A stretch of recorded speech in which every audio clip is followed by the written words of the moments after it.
Les decía que por allá, por un rincón, se encuentra Neomar Hernández Mejías y que por acá, por una esquina de la Sajonia, Alemania, de la fría Sajonia, Alemania, se encuentra el cuerpo de Daniel Lara Farías. El cuerpo, digo, porque mi alma está con ustedes. Neomar Hernández, bienvenido. Saludos, Daniel, y saludos a toda la gente que a esta hora nos ve, nos escucha. Y oye, qué curioso, ahí tienes la tabla periódica. Esa tabla sí me dio pesadillas a mí, Esta es chamo. la tabla, Qué escúchame bien. horrible. No, esta es la tabla periódica de los elementos de Star Wars. Ah, no es cualquier Ah, tabla periódica, no es no es cualquier tabla cualquier, periódica. no es cualquier tabla periódica, amigo. Pero en efecto, Interesante.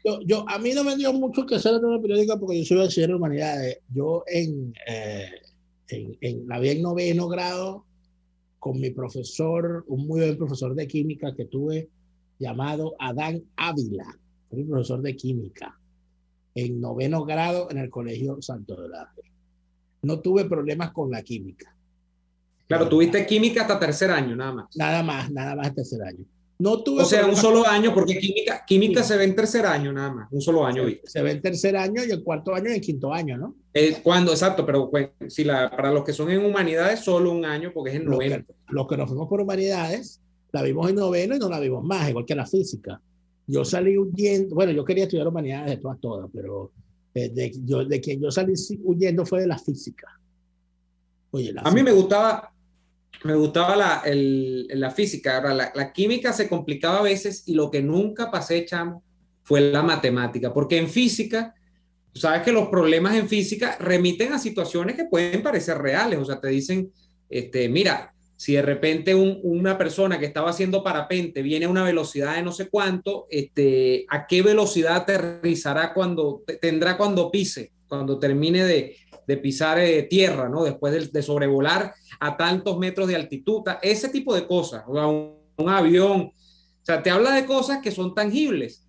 La química hasta cierto punto también, pero no, como la química ocurre a nivel molecular o ocurre a niveles que el ojo humano no puede determinar, porque estamos hablando de, fíjate tú, los elementos. Entonces te dicen, no, que esta partícula reacciona con la otra. Uno dice, no. Y la física, y le fijas que la física de cuarto año es interesante porque te metes en el tema de la electricidad. Entonces te hablan de circuitos eléctricos, tal. Pero la matemática no, pana, porque la matemática es, como dice mi mamá, la matemática es números con letras y eso no tiene sentido. O sea, ¿cuándo tú has visto que Bueno, tú puedes pegar números con letras? Eso no tiene sentido. bueno, te podría explicar eso mejor a mucho en la materia. Yo lo que te puedo decir es que muchas veces, Neymar, y creo que es propicia la ocasión, a propósito de que hemos caído en esto, porque se desató una polémica reciente, asusada por supuesto por ese siniestro personaje que en vida se llamó Aristóbulo Istúriz, destructor de la educación de Venezuela, donde se buscaba eliminar el bachillerato, bueno, se eliminó de hecho, el bachillerato en humanidades. Yo tengo que decir que para mí el bachillerato en humanidades fue, Neumar, fue tan importante en mi vida que gracias a haber llegado al Liceo Vargas a estudiar humanidades, yo finalmente encontré mi vocación. Yo encontré lo que quería hacer, donde yo quería estar. Empecé a orientarme cuando llegué a estudiar humanidades. ¿Por qué? Porque hasta que yo estuve en noveno grado, donde uno ve unas materias que son obligatorias, ¿verdad? Que tú no escoges, como tampoco escoges el cuarto y quinto año, pero escoges la mención. Mis mejores notas estaban siempre en las ciencias sociales y en las humanidades, no en las ciencias naturales, ni en el deporte. De tal manera que cuando yo llegué a humanidades, a estudiar primero de humanidades, creo que yo era primero de humanidades B, del 95 al 96. Cuando yo llego allí y me encuentro con gente como mi comadre, que somos amigos hasta el día de hoy, Luis Saugueto, y Claro. trabajamos juntos y hacemos cosas juntos. Bueno, éramos, como no, había mucha gente que estaba estudiando humanidades porque no le gustaba la ciencia, pues. Y huyéndole a la matemática, bueno, me voy por humanidades, ¿qué más da? Pero había gente que estábamos estudiando humanidades porque nuestras inquietudes eran las humanidades. Porque leíamos mucho, porque estábamos orientados hacia las ciencias sociales, hacia las humanidades y hacia los idiomas. Y por esa razón, yo recuerdo haber disfrutado tanto mi paso por las humanidades. No, no porque sea humanidades ni porque yo quiera aquí glorificar las humanidades, porque de repente una persona que un científico me dirá que a él le fastidiaba muchísimo la historia, o que le fastidiaba muchísimo la sociología. Pero no se trata de poner aquí a pelear a la historia contra la matemática. Se trata de hablar de lo que es la vocación. Si usted tiene vocación para la ciencia, usted no se va a sentir bien en humanidades. Por eso es que el sistema educativo venezolano es lo que es, y por eso es que el país está donde está. ¿Qué es el país, qué es Venezuela sino un gran fracaso en orientación vocacional? Pero bueno, los biógrafos de Chávez y el propio Batracio ese nos decía que lo que quería era ser pelotero y que se metió en las Fuerzas Armadas porque había un equipo de béisbol. Entonces, imagínate tú, muchacho del llano, que lo que hacía era cantar las canciones del Carrera Palmarito. Furia te llamó el caballo del señor todo le día. Eso es lo que él hacía día y noche. Y quería ser pelotero porque quería ser como el látigo Chávez, porque era Magallanes. Daniel, cuando tú estabas en quinto año, a ti te hicieron aquella famosa prueba de exploración vocacional que hacía la OPSU. Sí, claro. No? Bueno, no, ya va, espérate. Es que eso es de tu época. Te llevaban al colegio una especie de formulario, o sea, eso es de tu una época. hoja que era. Y entonces, bueno, porque era tratando, fíjate, la iniciativa no era mala, era tratando de descifrar el mundo que está dentro de la cabeza de unos muchachos que generalmente están confundidos, porque allí confluyen muchas cosas, y en esa edad, cuando uno está saliendo del bachillerato, confluye el hecho de que uno no ha terminado de madurar. Eso, yo creo que la mayor expresión de eso es cuarto y quinto año, cuando uno sabe que ya se va a graduar, que uno se dedica, bueno, a cualquier cosa. Hay unos que les da por fumar, te cuento a fumar. Hay unos que se dedican a las fiestas, hay otros que se dedican a la música, a todo, digamos, a montar un grupito de ropa. O a todo. Yo me dediqué a la ropa, a la parranda, al anís, al ron. A jugar truco. Yo no jugaba truco porque nunca aprendí. Yo pasé los últimos 3 meses de mi estadía en quinto año jugando truco y contábamos los puntos con yo tenía hasta una bolsa, como si fuese una bolsa de pepitas de oro, pero eran unos granos de caraotas, y allí yo llevaba la cuenta del truco, una baraja española Fournier muy buena. Pero eso era, ¿cómo se llama? El entretenimiento sano que había en la época. Claro. Pero fíjate, en lo que estás hablando del tema de qué escoger, qué hacer con mi vida, no es una cosa que la vivamos en Venezuela, que somos únicos. Fíjate que aquí, en Alemania, yo me he metido mucho a conocer el sistema educativo. Me da mucha curiosidad. Y fíjate que aquí la escuela primaria, lo que llaman la Grundschule, ¿no? Aquí hay distintos sistemas educativos según la región, vinculados fundamentalmente al tema de que eran dos países, ¿no? Y que al unificarse habían dos sistemas educativos.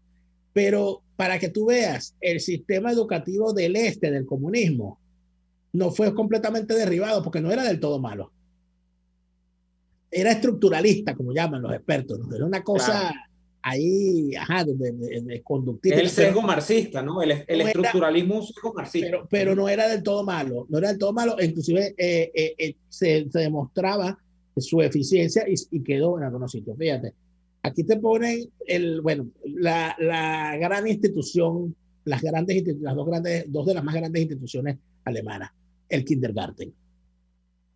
El Kindergarten es una de las grandes instituciones alemanas. Y el kindergarten, el niño va al kindergarten normalmente entre los 4 y los 6 años. Pero antes de los 4 años va a el cuidado diario, que en alemán se llama Kindertag y lo abreviamos como Kita. Entonces, el niño que va al Kita es un niño menor de 4 años. Es una guardería.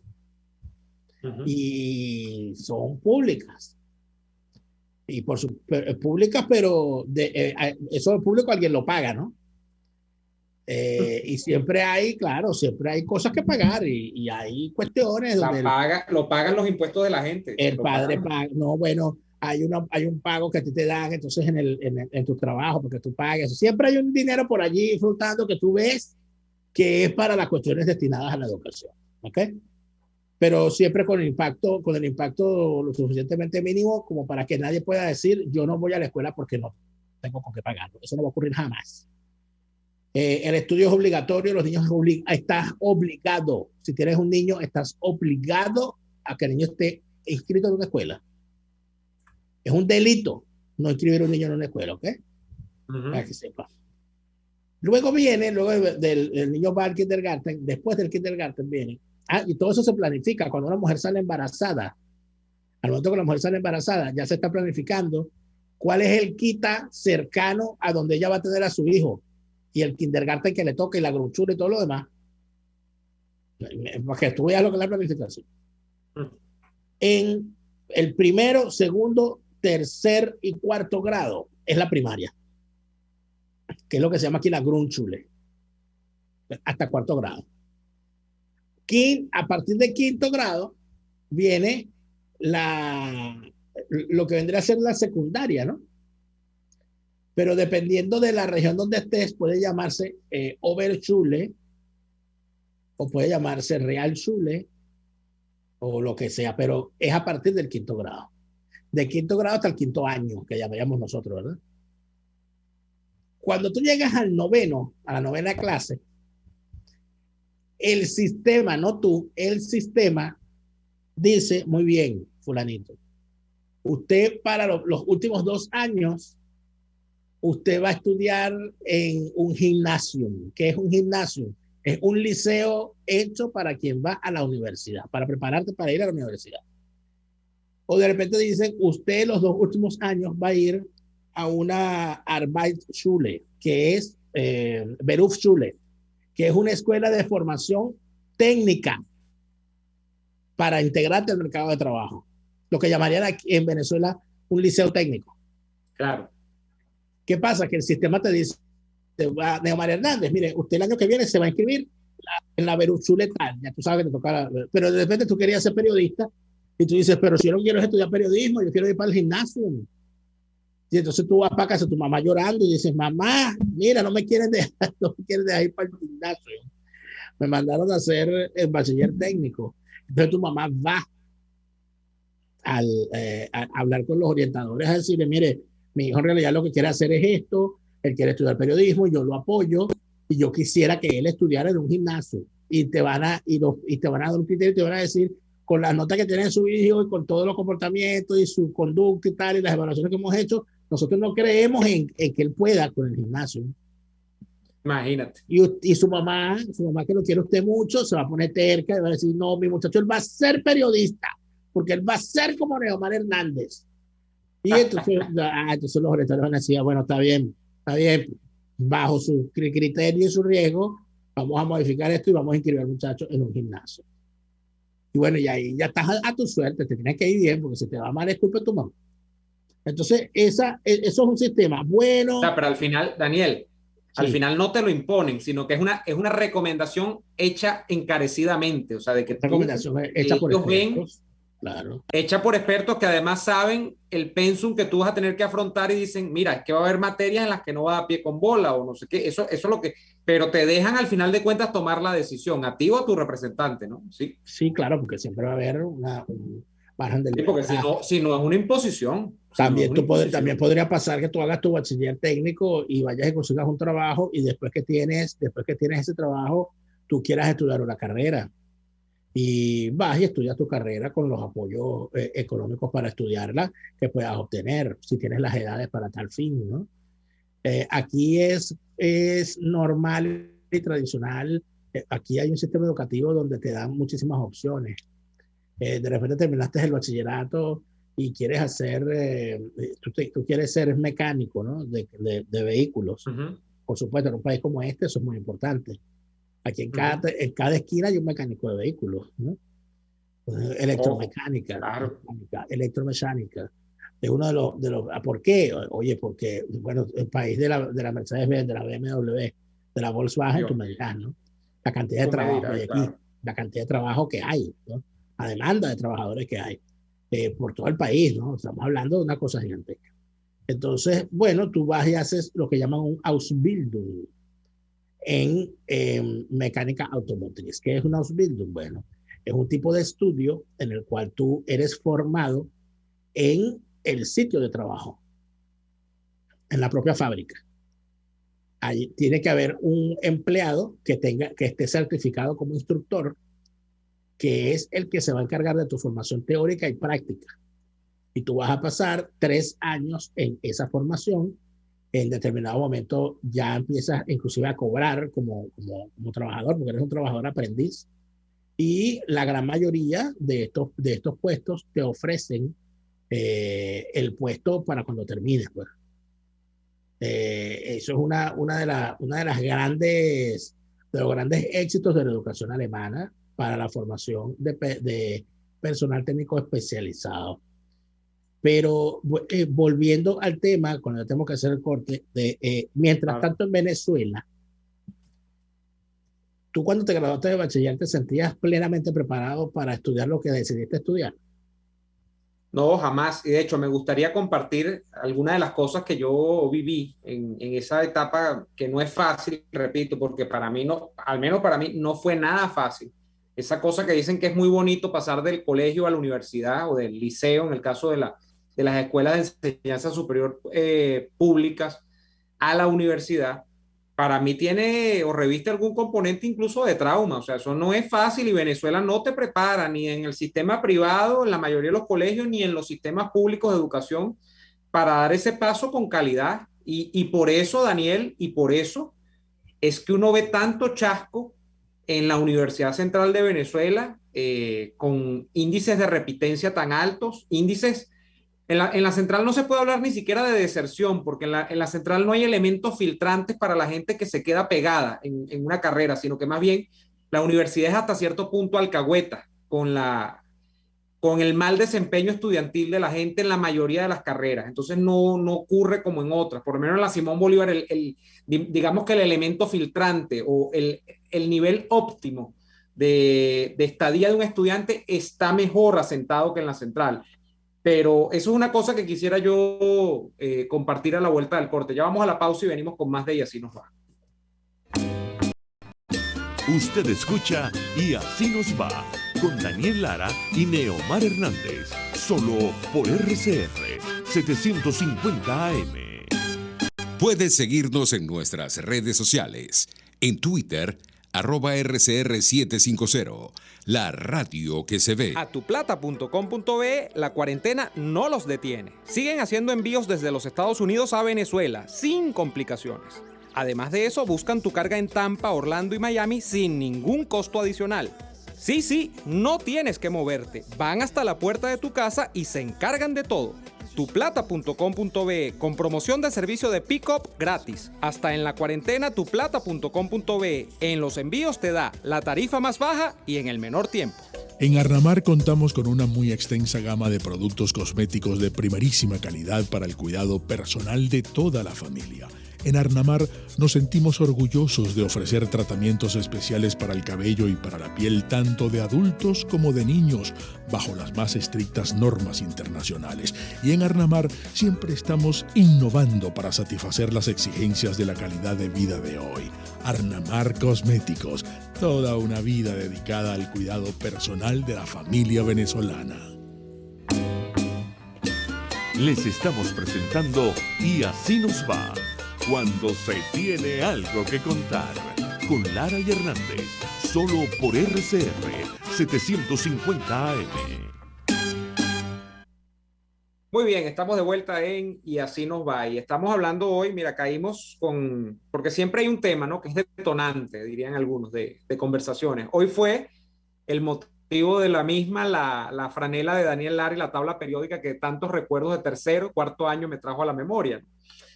Pero mira, estábamos hablando del paso de la educación superior, del liceo o del bachillerato, como quiera usted decirle, en Venezuela hacia la educación universitaria, ¿no? Y las universidades, en este caso de Daniel y la mía, que es la misma porque nosotros los dos salimos de pregrado graduados de la Universidad Central de Venezuela, que es quizá la universidad pública más importante o por lo menos la más antigua. Yo no voy a decir la más importante porque aquí hay universidades extraordinarias, autónomas y privadas también las hay, entonces no voy a ponerme con esa competencia. Pero bueno, somos de la Central los dos. Mira, Daniel, la historia mía, que algunas personas la conocen, en el caso del bachillerato, yo estaba lleno completamente de dudas sobre qué estudiar. Por una parte, y mi papá me debe estar escuchando y se debe reír, yo tenía esa aspiración de trabajar en lo mismo que ha trabajado mi papá toda la vida, que ha sido en telecomunicaciones, en radios, en equipos electrónicos, todo ese tipo de cosas. Yo dije, bueno, yo tengo que ser ingeniero en telecomunicaciones, que era una carrera que la daban en la Católica, nada más en aquel momento, no sé ahorita si ya la han ampliado, creo que en la Simón Bolívar la iban a especializar, o tengo que ser ingeniero eléctrico, que es lo que como carrera matriz, digamos, dan en la Central y en la misma Simón Bolívar, donde había ingeniería en electrónica también. Yo, alguna de estas tres. Bueno, resulta que yo no daba pie con bola con la matemática en el bachillerato. Siempre fui muy buen lector, siempre me dijeron, mira, tú tienes que estudiar o para ser docente en historia, porque me encantaba la historia de Venezuela, como es obvio que te pasa a ti también. Me gustaba mucho la literatura venezolana, me gustaba incluso la literatura latinoamericana, de lo que le mandaban uno a leer, sobre todo que te mandan en cuarto año a leer a García Márquez y los famosos 100 años de soledad, que casi nadie se los lee, y yo me lo leí en 3 días y me encantó, de paso la entendí y me encantó. Me decían, usted tiene que estudiar o letras, o filosofía, o periodismo, o estudiar la licenciatura en historia y ser profesor de historia, o estudios internacionales, algo de eso por ahí. Y yo no, yo tengo que ser como mi papá, yo tengo que estudiar ingeniería porque yo tengo que trabajar. Y él tenía la ilusión de que yo fuese ingeniero eléctrico, electrónico, en telecomunicaciones, lo que fuese. Ese espacio de duda se acrecentó con esa prueba que iba a ser la OPSU a los colegios. Te visitaban, en el caso mío visitaron, no sé si era el caso de todos, y te ponían este formulario donde te daban 3 opciones que ellos, con la exploración que hacían de tus aptitudes, ellos veían que era la que tú podías tener, digamos, alguna posibilidad de éxito universitario. Mira, yo recuerdo que las opciones mías eran tan disímiles. A mí me salió una que fue, creo que fue la más normal, era ingeniería de petróleo. Creo que otra debe haber sido algo vinculado a las humanidades. Y la tercera era una locura. A mí me salió que yo podía estudiar como para ser artesano de diamantes o algo así. De verdad. Imagínate. De verdad. Sí, sí, que yo podía ser tallador de diamantes. Yo no sabía. Pero no que es tarde, Neomar, habla con Cilia. No. Yo quedé después de esa prueba, sí, porque Cilia es buena puliendo brillantes y cosas. No, portándolos. Extrayéndolos y puliéndolos. Mira, entonces claro. Yo quedé metido en una duda y tú preguntabas primero sobre qué estudiar, pero después sobre el tema, Daniel, del miedo que tenía uno como estudiante. El colegio donde me gradué yo me gradué en un colegio privado en Los Palos Grandes, en el este de Caracas, en el San Francisco de Asís, todavía existe. No era un colegio, no era Los Arcos, no era el colegio La Salle, no era el Champañat, no era lo más cumbre pues de los colegios privados nice de Caracas, pero era un colegio privado. Entonces, uno en ese colegio, uno se sentía que uno no iba a poder dar la talla en una universidad como la Central. Te lo digo sinceramente. De hecho, cuando hicieron las pruebas de selección interna de la Central, que todavía existían, yo participé en la de ingeniería y quedé, que fue lo peor, quedé en una entrevista y después quedé cuando me hicieron la entrevista. O sea, yo logré persuadir a la entrevistadora de que yo realmente podía ser ingeniero, y cuando llegué a estudiar ingeniería no di pie con bola nunca. Traté 5 veces de pasar cálculo 1 y nunca pude. Esto lo sabe la gente también. Pero el caso es que había los famosos cursos, Daniel, privados, porque eso era un negocio, donde entraban mayormente muchachos de colegios privados, de los cursos propedéuticos, porque era que tú pagabas un curso carísimo y te decían, no, cuando usted haga este curso, usted garantizado, esa era la garantía que daban las academias esas, pues. Usted va a salir en la Católica, va a salir en la Central, va a salir en la Simón Bolívar. Yo salí nada más en ingeniería en la Central y después, por supuesto, que salí cuando cuando hice la prueba de humanidades, salí para periodismo. Cuando me cambié de carrera, salí en la Católica también, pero en la Simón Bolívar me dieron una redoblón, hermano, para estudiar ingeniería. O sea, yo no saqué ni el 10% del índice necesario. Nada. Los problemas eran dificilísimos, dificilísimos. Yo nunca los entendí. El caso es que el punto es que uno no estaba, el sistema, al menos en mi caso, no me preparó para ir a la universidad. Y yo pasé 2 años en la universidad, mis 2 primeros años en la Central, yo todavía no sabía qué iba a hacer con mi vida. Yo veía en la televisión, creo que 2 veces o 1 vez por semana, la radio televisión española, y veía a este tipo que todavía vive, que es Jesús Quintero, el famoso loco de la colina. Y yo decía, coño, si yo voy a hacer algo con mi vida, yo quiero ser como ese tipo. Pero ¿cómo estudia uno para ser como ese tipo? Porque ese tipo es un libro, ese tipo no, o sea, ese tipo parece que nació aprendido, ese tipo no, o sea, no hay manera de ser como él. Y entonces yo fui como entendiendo y me decían, bueno, creo que mi mamá me dijo una noche, me dijo, ponte a estudiar periodismo. Y yo dije, oye, pero voy a perder el tiempo que ya he hecho 2 años, que en realidad no ha avanzado nada, mi papá se molestó, esto lo he contado también, pero al final tomé el salto en el vacío y bueno, no me fue tan mal, luego me gradué bien en periodismo y bueno, ya la Creo que historia no, creo que no te ha ido se tan mal. conoce, ¿no? Creo, Pero creo, Daniel, creo que como periodista no te ha ido tan mal.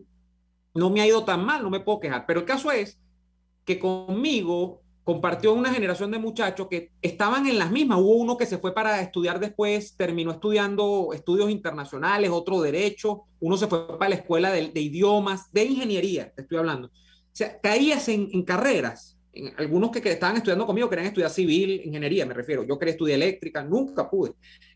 Unos querían estudiar ingeniería química, petróleo, que la escuela está en la central también, es la única que da petróleo en Caracas. Y no se pudo, o sea, no estaban preparados para eso. Y el problema era un problema matriz, era un problema de origen, que eran los bachilleratos. No habían esos muchachos estado ni preparados para estudiar en la universidad, en una universidad como la central, ni eran muchachos que viniendo de escuelas públicas o privadas estaban claros realmente de qué iban a hacer con su vida. Es una edad muy difícil, ¿oíste? Los 17, 18, cuando uno está en ese paso, al menos para mí lo fue. Tú no, yo creo que entraste, porque tú hiciste el propedéutico de la Samuel Robinson en la central, y eso te sirvió para hacer digamos, la transición entre esa escuela de secundaria y esa educación superior que exige mucho del estudiante y que yo no me imagino ahora cómo resbalarán con esta educación superior que está tan deteriorada. Lo de ahorita debe ser una cosa patética, pero vamos a ir al corte comercial y al regreso seguimos con este tema y con los comentarios que a través de nuestro chat en YouTube nos están haciendo llegar los oyentes. Ya venimos. RCR les está presentando a Lara y Hernández en Y Así Nos Va por sus 750 AM. Sintonícenos a través de Periscope, @RCR750, la radio que se ve. Antojos de pizza, pasta o risotto durante la cuarentena, lo resolvemos. En Il Sapore de la Nonna tienen delivery a varias zonas de Caracas. Así es, Il Sapore de la Nonna te lleva lo mejor de la comida italiana hasta la puerta de tu casa. Haz tu pedido por el 0212-634-0982 o por el 412-569-9404 y disfruta de todo su sabor. Il Sapore de la Nonna en cuarentena sigue siendo el sabor de Italia en Caracas. RCR 750 AM, porque lo bueno une.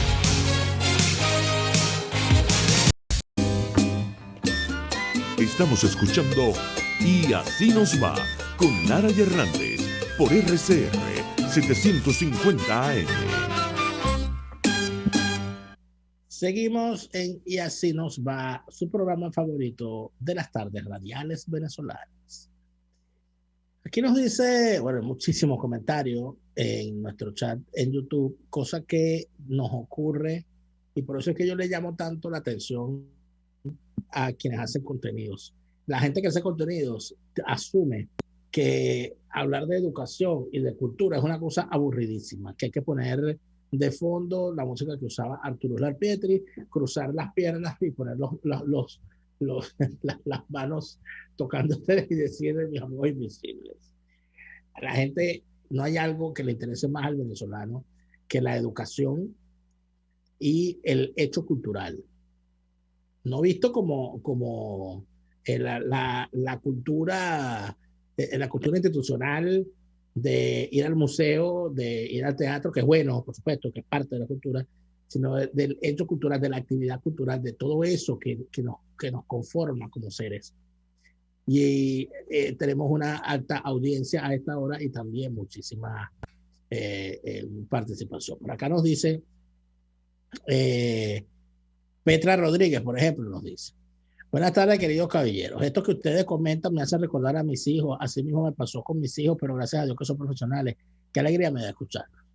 Por acá nos dice Pedro Osteicoechea: los malos estudiantes de los 80 y los 90 son los tracaneros marañeros que están pegados al régimen. Si usted supiera, yo podría decirle varios nombres de gente que estudió conmigo, en efecto, gente que estudió conmigo, y que fueron... Yo recuerdo de un caso, chicos, no lo voy a nombrar, pero no crear problemas familiares. Porque era un muchacho, y tampoco es que fuera tan conocido, o sea, que si lo nombro, no estoy ocultando nada.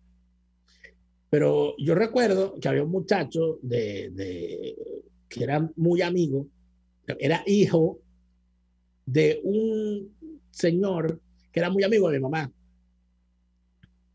Y ese muchacho era mayor que yo, como 2 o 3 años mayor. Y cuál no es mi sorpresa, su papá era internacionalista. Y cuál no es mi sorpresa, que cuando yo entro a la universidad, me consigo a este muchacho en el transporte de la universidad, pues, desde la Guaira. Un día no lo vi más y yo asumí que como él era mayor que yo, se había graduado, pues, y listo. Pasan los años, pasó como 1 año o 2, y me recupero yo de un bache académico que tuve, porque a todo el mundo lo normal es que tengas en algún momento de tu carrera un bache donde te hundas. El mío coincidió con la tragedia de Vargas. El año de la tragedia de Vargas fue muy caótico porque todo el tema de subir y bajar de Vargas, oye, de adaptarte a los horarios nuevos, a la cuestión, es una cosa muy complicada. Y me rasparon, porque me atrasé un semestre, me rasparon un poco de materia, cosas que logré recuperarme. Cuando yo me recupero y me equilibro en un solo semestre, me encuentro con este muchacho. Digo, oye, ¿este qué hace aquí? Y entonces me dice, tú eres el hijo de eso. Sí, sí. No, yo me estoy reincorporando. Y eso, no, porque yo había caído en régimen. En régimen. Y ahí es donde yo me entero que existía una cosa llamada el régimen de repitencia, ¿no? En el caso de mi escuela, no sé si era en toda la universidad, pero lo que yo entiendo era que tú veías tus materias, y si te raspaban todas las materias, tú caías en régimen. Es decir, en el siguiente semestre te asignaban a un profesor tutor que escogía cuáles eran las materias que ibas a inscribir, y solamente podías inscribir 2 materias y tenías que pasarlas las 2. Entiendo que a este muchacho le ocurrió eso. Le rasparon todas las materias, le asignaron a un profesor tutor, le dijo, estas son las 2 materias que vas a ver, y le rasparon las 2 materias. Y cuando eso ocurría, te expulsaban de la universidad por 1 año. Pero luego podías volver. Por 1 año, y al año podías regresar, claro. Bueno, él estaba regresando de su expulsión de 1 año. Y la materia, ¿tú sabes cuál era la materia del tormento del muchacho? Economía. Claro. Creo que nos encontramos en Economía 2 con el profesor Octavio Danesi. ¿Y por qué cuento todo esto? Porque después el tipo lo volvieron a raspar, lo volvieron a raspar y volvió a caer en régimen y se salvó, no lo votaron, pero tuvo muchísimo tiempo para graduarse. Yo creo que se graduaría, yo me gradué en el 2002, él se graduaría como en el 2007, como 5 años después, una cosa así. Mira, Daniel, aquí está alguien que conoce de lo que tú estás hablando. Efectivamente, Fernando Torrealba dice, es el famoso RR, regreso al rancho. Regreso al rancho. RR cuando estabas expulsado ya, porque estabas en régimen, doble R que ya caías expulsado. Pero volvías al año, y creo que cuando volvías al año, podías inscribir otra vez todas las materias como y nuevo. Repetías el ciclo porque te reseteabas. Claro. Lo que supuestamente, esta es la leyenda, el reglamento de la central. No sé si, creo que no lo han modificado. No. Tú solo eras expulsable en definitiva de la Universidad Central de Venezuela cuando caías 2 veces. En este sistema que expulsaban 2 veces. Pero ¿qué sucede? O sea, la segunda vez que caías en R, no te expulsaban por 1 año, sino que perdías el cupo. Exacto, pero como el que hace la ley hace la trampa, dice, pero entonces hubiesen expulsado a mucha gente. Ya es difícil porque el régimen es muy alcahueta, como ustedes están escuchando. Porque imagínense lo que es raspar, si tú escribes 5, raspar las 5. O sea, tienes que pasar, lo que te exigía la universidad es pasa por lo menos 1. Generalmente en la central la gente inscribía 4 o 5 materias por semestre en cualquier carrera. A veces, yo lo llegué a hacer en comunicación social, tuve la locura una vez de inscribir, creo que fueron 6 o 7. Eso fue horrible, más nunca lo hice. Terrible. Adelanté. Tú no decías, bueno, no, para adelantar, quiero adelantar. Y entonces, ¿qué sucedía? Que después a los semestres siguientes tenía semestres fastidiosísimos porque no te coincidían los horarios, porque eran semestres de 3 o 4 materias, y entonces una en la mañana, otra en la tarde, era un fastidio. Y no tenías continuidad, pues. Pero lo de la trampa es, Daniel, porque recuerdo que lo hice en ingeniería hasta que dije, bueno, yo si no, voy a seguir aquí por 10, 15 años. Yo llegué a conocer gente en ingeniería que tenía 12 y 15 años estudiando y no habían salido del ciclo básico. hay como tú tienes que pasar una sola, la universidad abría una oferta semestral de todas las facultades de lo que llamaban materias optativas o materias opcionales. Esas materias tenían una carga académica mínima, 2 créditos, creo, o sea, no te valían casi nada cuando una materia normal te sumaba 4 o 5, pero servía para eludir la ley de la expulsión, porque si tú metías, por ejemplo, que yo lo hice, tú metías una materia de humanidades, la recuerdo clarita, había varias, ¿no? Incluso tenían como secuelas, tenías la 1, la 2 y la 3, y era la misma, la materia era lo mismo, pero era repetir la actividad 3 veces. Apreciación musical, una cosa además deliciosa. Tú te ibas al auditorio de la Universidad de Humanidades, de la Facultad de Humanidades, de la Central, y te sentabas a la tarde del viernes, porque esa materia creo que era los jueves o los viernes en la tarde. Maravilloso el sitio. 2, 4 de la tarde a escuchar música criolla, entonces te tocaban un vals caraqueño, y usted tenía que hacer un informe de un foro sobre el vals, sin ser crítico, porque decían, no, salía el profesor muy amable, muy gente, además, y pues ese poco de muchachos descarriados, que la mayoría eran de ingeniería, que era la carrera difícil, o venían de ciencias, las carreras de matemáticas, carreras difíciles, pues carreras de estas de ciencias duras, que metían esa materia para eludir estos regímenes. Entonces, apreciación musical 1, apreciación musical 2, creo que esa tenía 2, pero había otra en humanidades, cine. Entonces tú metías cine 1, cine 2.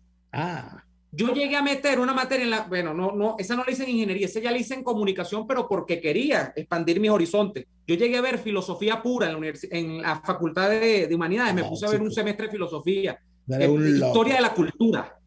Porque yo quería aprender de filosofía y tuve la dicha, hay un profesor que creo que tú lo conoces, Daniel, él se retiró ese semestre, dio ese semestre y se retiró.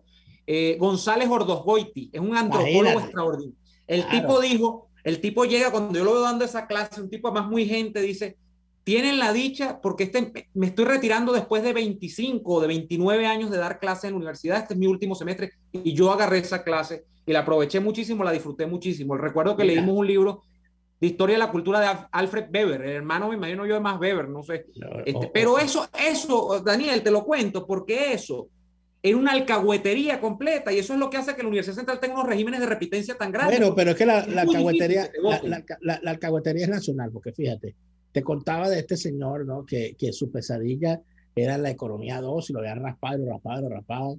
Y yo me acuerdo que cuando yo pasé la materia, entonces tú te encontrabas con esa gente que estaba viendo esa materia y te decía, y pasaste el examen, ¿cómo hiciste? Entonces ponían una cosa como si fuese dificilísimo. Entonces yo decía, pero Dios mío, ¿será que estamos viendo la misma materia? Porque yo le entiendo al profesor, claro, yo no era mi mejor materia, economía, porque se me hacía difícil el tema de los números, para mí siempre fue complicado, pero cuando se aplicaba a la realidad, cuando tenías que hacer un análisis sobre la realidad de, qué sé yo, de los índices de inflación o lo que fuese, para mí era algo que con lo que podía. Bueno, con los años este sujeto lo veo yo de vicepresidente de un banco chavista. De un banco maravilla. Chavista, ¿no? Yo veo aquí el vicepresidente del banco no sé cuál, fulano de tal. Y yo digo, mire este payaso, ¿vale? Un bicho que vio economía 6 veces y la pasó creo que por insistencia. O sea, dijeron, no, bueno, mira, ya al 7º intento te la pasamos.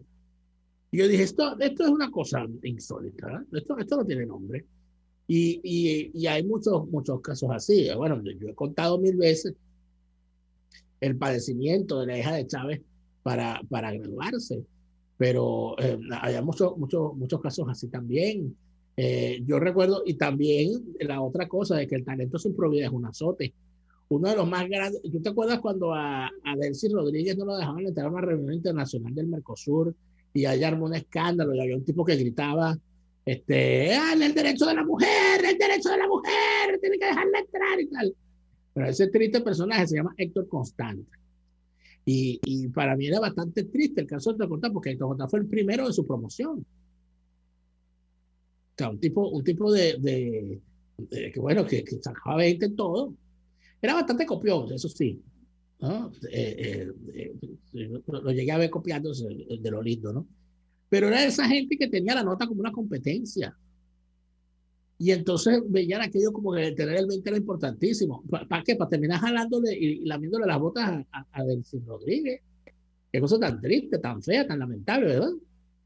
Terrible. Mira, hay una... Luego, en otros casos también. Vamos a leer los comentarios, ¿verdad? Que hay muchos comentarios. Sí, hay una... A mí me gusta esta acotación que vi por acá. Se me va el nombre, pero dice, ¿y cuánto le cuesta a un país esa repitencia y esa alcahuetería en universidades como la Central? Bueno, muchísimo, porque eso en teoría es pagado y de alguna manera es coadyuvado por la mayoría de los ciudadanos, ¿no? Entonces, claro, pero también hay que decir algo, Neomar.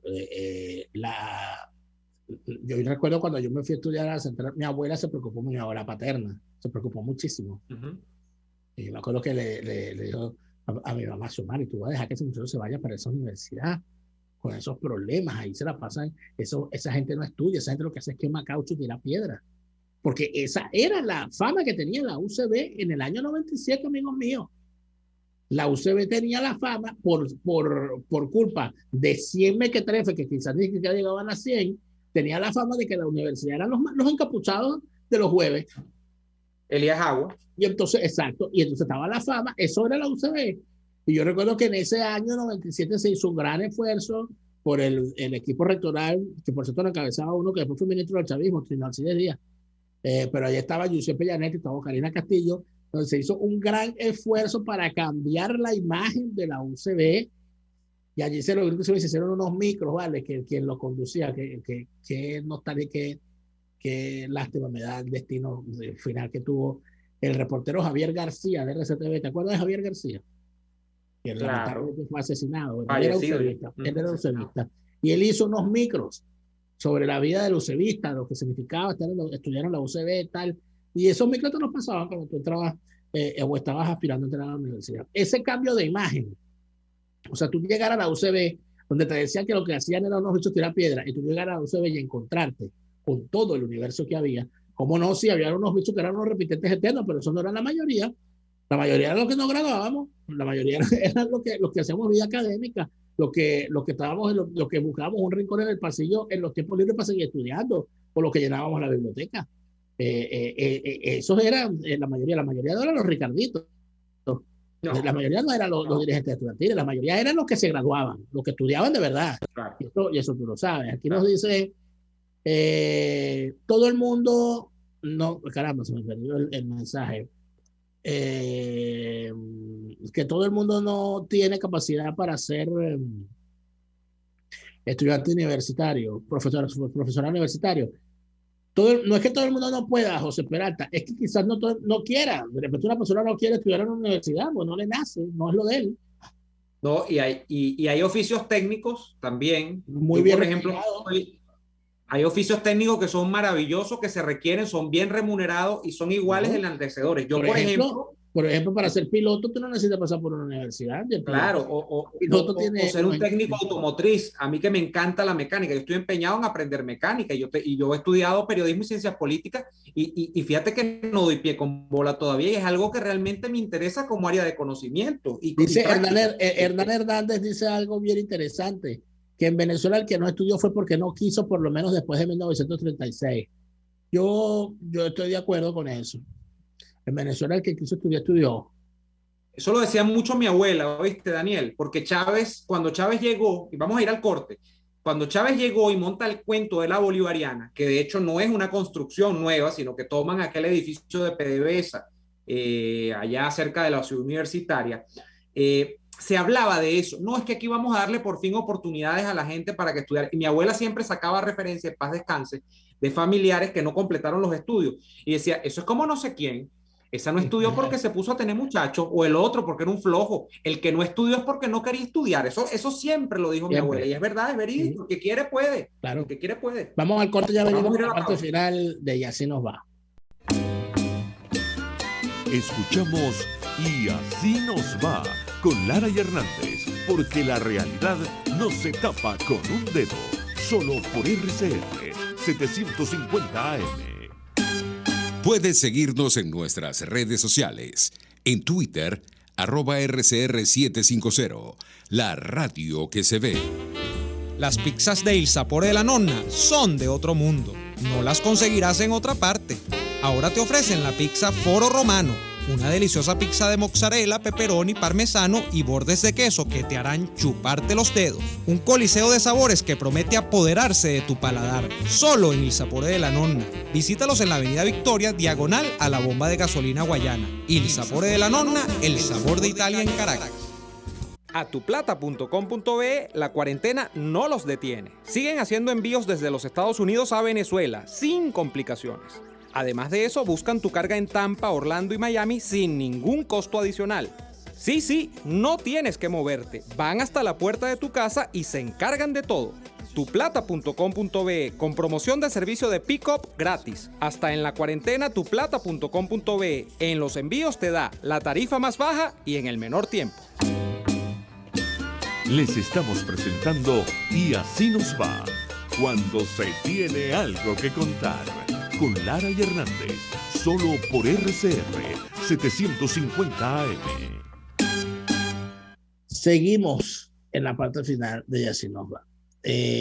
Ahí, por supuesto, dice Daniel Álvarez, el chavismo ha sido una máquina destruyendo el prestigio de las instituciones educativas. Es así. Dice Soraya Reyes, si actualmente alguna universidad venezolana figura en el ranking latinoamericano entre los mejores, entiendo que por áreas, todavía la Simón Bolívar, la Central y la Católica figuran en algunos rankings. Por aquí Rafael Fundora dice que me ha escrito en el chat de Daniel, nunca me responde. ¿Cómo hago para hacerles llegar un guión para la Rocola? No me mandes guiones para la Rocola, porque siempre me mandan cosas que en realidad no tienen nada que ver con la Rocola. Además que tú no haces guiones, eso es espontáneo. No hacemos guiones, la Rocola es una cosa espontánea, le agradezco muchísimo su interés, pero no, ya varias veces ha ocurrido con varias personas y se les dice de distintas maneras y no les contesto porque ya se los he respondido, que no estamos interesados, gracias. José Chacón nos dice: estudié en el Seminario Santo Tomás de Aquino, el bachillerato, y el presidente de la comunidad era el más comelibre y el más atlético. Alex Ojo nos dice: la Polar me pagaba por estudiar mecánica industrial del 84 al 86 en el INSE y en su centro de entrenamiento dentro de la empresa, y de allí seguí trabajando por 15 años más hasta que me vine a USA. Había empresas privadas y empresas del Estado también que tenían esos centros de formación. Mi papá fue formado como mecánico en un centro de formación de Aeropostal, de la línea Aeropostal venezolana, que formaba a sus propios mecánicos. Y mi papá, luego de ser formado como mecánico allí, se convirtió en instructor para formar a otros mecánicos. Eso se hacía en varias empresas, Daniel, bancos, en algunas empresas distintas empresas, te ayudaban a que el personal mejorara su nivel académico y le pagaban los estudios y le hacían seguimiento. Además, eso era yo tengo casos de familiares y de conocidos que mejoraron. Está el tema de instituciones como Isbanca, donde estudiaban los que trabajaban en el sector bancario, una institución muy respetada. Estaba la respetada Escuela de Hacienda, de donde salían todos aquellos especialistas del área de aduanas, en el área tributaria, luego convertido en la Escuela Nacional de Administración de Hacienda Pública. Yo intenté hacer un posgrado allí en gestión de aduanas, pero ya estaba la rosca de Villamor apoderado del CENIAR y fue imposible. Estaba el Instituto Venezolano de Planificación, el IBEPLAN, que formaba gente de la administración pública en el área de la planificación. Por aquí nos dice el señor Juan Viloria: no, señor Neomar, antes había oportunidades, pero no condiciones. No es igual el estudiante de medicina que tiene buen desayuno y va a clases que el que solo toma café y va a clases. Bueno, Juan Viloria, usted no conoció la Venezuela de antes, amigo mío. Porque si algo había en las universidades y era tema intocable, era comedor. Sí, siempre. Y cuando hablas de médico y estudiante de medicina, te puedo decir que uno de mis mejores amigos del Liceo Vargas y del programa Samuel Robinson, mi amigo, el médico, hoy, por cierto, ejerciendo su carrera en el exterior, en Perú, Alexander Romero. Alexander Romero venía de unas condiciones de pobreza bastante difíciles y ese muchacho hacía su esfuerzo, subía en su transporte, comía en su comedor, bajaba en su transporte, desayunaba, almorzaba y cenaba y se llevaba las frutas que le sobraban de la cuestión, se le llevaba para su casa para dárselas a sus hermanos. Y ese señor es hoy en día médico pediatra y yo puedo dar fe del esfuerzo que él hizo. El que quiere puede. Ese cuentito de que yo no tengo, esto es mentira. Esa fue en tu época, y en mi época yo recuerdo claro de compañeros, había uno que vivía en el Valle, nunca se me va a olvidar, que él trataba de ayudarme, el pobre, para que yo entendiera la matemática, que a él se le daba muy bien, y él desayunaba, almorzaba y cenaba en la Universidad Central, y a veces ocurría lo que tú dices, se llevaba la fruta para la casa para amortiguar en el camino. No lo Él se veía, graduó, claro.